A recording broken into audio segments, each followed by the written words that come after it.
इथले कर्मचारी जे आपली मनोपल्ली इथे चालवतात आणि मनोपल्ली चालवतात आणि जेव्हा पण या तेव्हा इथं कुलूप ठोकलेला असतो आणि आम्हाला वारंवार त्यांना फोन करून सांगावं लागतो की आम्ही इथं आले आहोत, तुम्ही या.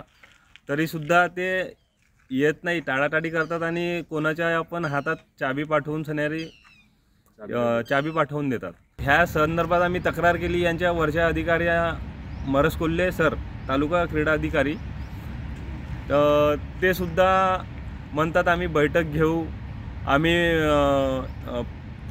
समोर बोलू, चर्चा करू, त्याच्यानंतर सांगू. ते सुद्धा टाळाटाळी करतात. प्रश्न शेवटी आम्ही जावा कोणाकडे हा सुद्धा प्रश्नचिन्ह आहे.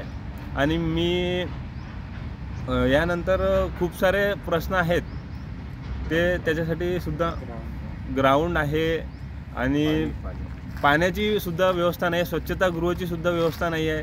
कुठेतरी लक्ष देण्यात यावं. क्रीडा संकुलचं फक्त नावाचं आहे सर, तर यामध्ये तालुका क्रीडा संकुलची काही पण व्यवस्था नाही आहे. काही संकुल म्हणजे स्पोर्ट्सच्या नंतर म्हणाल तर काही व्यवस्था नाही. आपण ग्राउंड पोलीस भरतीची तयारी करतो आपण विद्यार्थी, तर इथं भभूती कॉलेजला जायला लागते, बाहेर जातो. इथं ग्राउंडची काही व्यवस्था नाही, गड्डे आहेत खूप, काही मुलांचे पाय खचतात आणि पेन होतात. एकही व्यवस्था नाही होत. हा पूर्ण असं एक अनाथसारखा हा क्रीडा संकुल बनलेला आहे. ह्याची कसल्याही प्रकारची व्यवस्था नाही होत आणि याचं देखभाल करणारे कर्मचारी पण व्यवस्थित लक्ष नाही देत.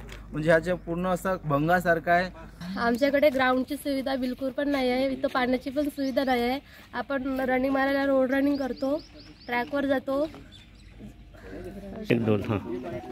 सध्या आता पोलीस भरती निघालेली आहे. आम्हाला इथं दर दिवशी यावं लागते, पण इथं दर दिवशी आम्हाला ताला लावला मिळते. यासाठी आम्हाला म्हणजे ग्राउंडची बिलकुल पण सुविधा नाही आहे. जे इथलं कर्मचारी आहेत ते पण नाही आहेत, ताला लावला असते इथं. तुम्ही काय मागणी कराल?